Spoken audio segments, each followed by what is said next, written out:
Hey mes petits otaku, ici Itaru et bienvenue sur Itaru Sekai.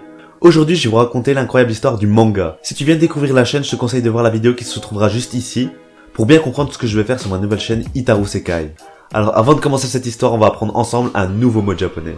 Alors le mot d'aujourd'hui sera Rekshi, qui signifie histoire. Alors où, quand et comment ont été inventés le manga? Qui en est le créateur? Quelle est l'histoire de la bande dessinée japonaise? Littéralement, manga signifie image légère, image dérisoire, ou encore esquisse rapide. Aujourd'hui, le terme couvre aussi bien le dessin que le tome de la bande dessinée japonaise, ou le genre en lui-même. Il fait partie des 3 styles les plus connus et les plus reconnus, avec le comics et la BD franco-belge. Possédant chacun sa propre histoire, sa propre culture, et des caractéristiques propres qui les distinguent bien l'un de l'autre. Le manga est un style de la bande dessinée au sens large, c'est-à-dire au sens du 9e art. Le manga est souvent vu comme un style de BD un peu à part, alors que le comics et la bande dessinée sont souvent vus comme très proches. Dû au fait que celui-ci est en noir et blanc, comme ici,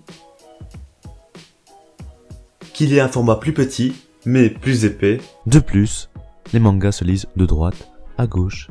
Mais ce n'est pas tout, la BD franco-belge et la BD américaine partagent de nombreuses inspirations communes, tandis que la BD japonaise a grandi seule à cause de la politique isolationniste du Japon.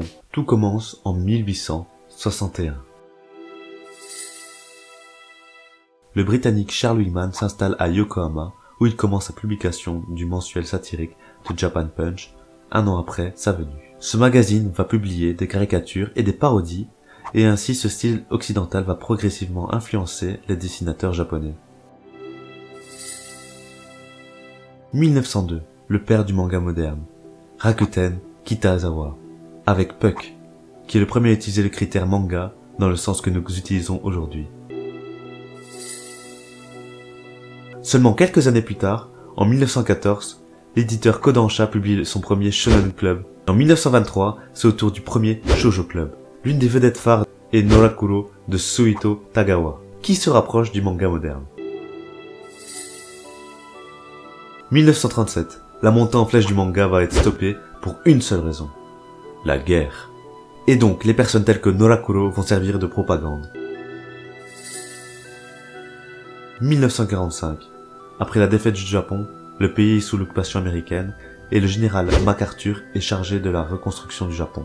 Mais plus important encore, son arrivée veut dire que le Japon va s'ouvrir au reste du monde.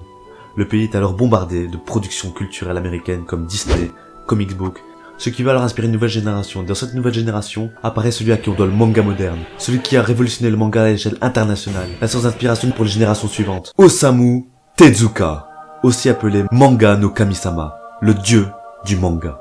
1947, il est seulement âgé de 19 ans et publie pour la première fois avec Shin Takarajima, alias La Nouvelle Île au Trésor, et enchaîne rapidement les œuvres avec Metropolis, Le Roi Léo et le très connu Astro Boy.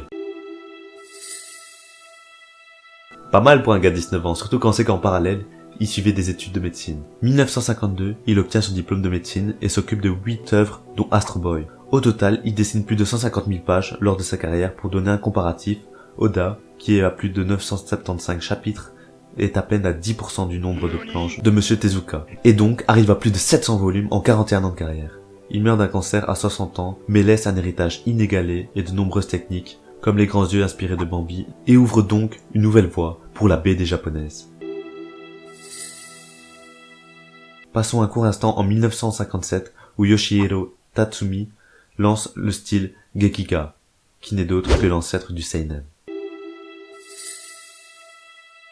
1968, Weekly Shonen Jump apparaît pour la première fois. Suite à ça, en quelques décennies, le marché du manga explose, avec la multiplication des éditeurs tels que Takao Saito avec Golgo 13, Hideko Mizuno avec Fire, qui est une inspiration pour les futures femmes mangaka, Shotaro Inomori, qui n'est d'autre que le disciple du grand Osamu Tezuka, invente le tokusatsu, et est l'auteur de Cyborg 9, Devilman ou encore Mazinger Z. Leiji Matsumoto avec Albator, Rumiko Takahashi avec Ramna 1/2, ou encore Katsuhiro Otomo avec le fameux Akira.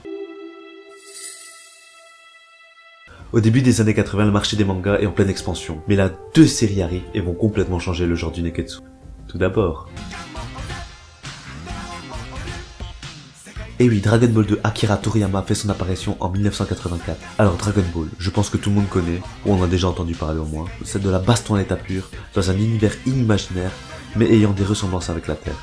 Dragon Ball est toujours la licence la plus rémunératrice aujourd'hui devant One Piece. Et la deuxième n'est autre que...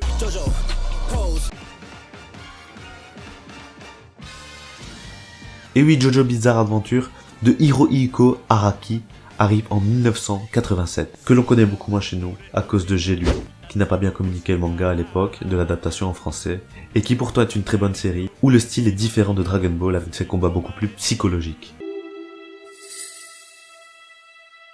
Les années 90, renommé l'âge d'or du manga avec des tirages complètement fous et atteignant des sommets. La fin des années 90 voit l'un après l'autre naître Yu-Gi-Oh, Naruto, Itaru, Hunter x Hunter, One Piece et Bleach, grand pilier du Neketsu, mais aussi du manga à l'international. Aujourd'hui, la plupart de ces œuvres sont achevées, mais la relève est assurée avec My Hero Academia de Koei Hirokoshi, Demon Slayer de Koyoharu Gotoge, ou encore Black Clover de Yuki Tabata. Alors contrairement à la fin des années 90, cela fait maintenant plusieurs années que le Neketsu n'est plus mis en avant. Ces dernières années ont été révolutionnaires avec la diversification des mangas. Et oui, l'offre en shonen est toujours aussi importante, mais la demande est de plus en plus croissante au niveau des seinen, tandis que le nombre de shoujo continue d'augmenter.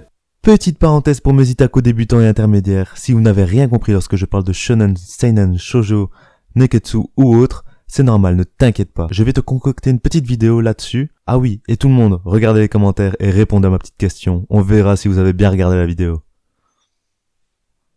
D'ailleurs, aujourd'hui, les mangas représentent plus de 35% des titres total publiés au Japon. De plus, le chiffre des ventes sont positifs en Europe, nous que nous sommes en pleine évolution du manga. On peut donc en conclure que même si le manga est un art représentatif du Japon, et qu'il se démarque facilement de la BD franco-belge et américaine, cette BD japonaise que l'on appelle manga est aujourd'hui comme ça, grâce à de multiples inspirations d'origines diverses. Alors voilà la fameuse histoire du manga, j'espère que ça t'a plu, si oui dis-le moi en commentaire. Comme toujours, donne-moi des conseils pour améliorer mes vidéos, toujours en commentaire. Si tu veux savoir en temps et en heure quand je sors mes vidéos, ou tout simplement suivre tout ce que je fais, je te conseille d'activer la cloche après t'être abonné, et de me suivre sur les réseaux. Bon, d'ici là, porte-toi bien, on se retrouve pour une prochaine vidéo. One Peace.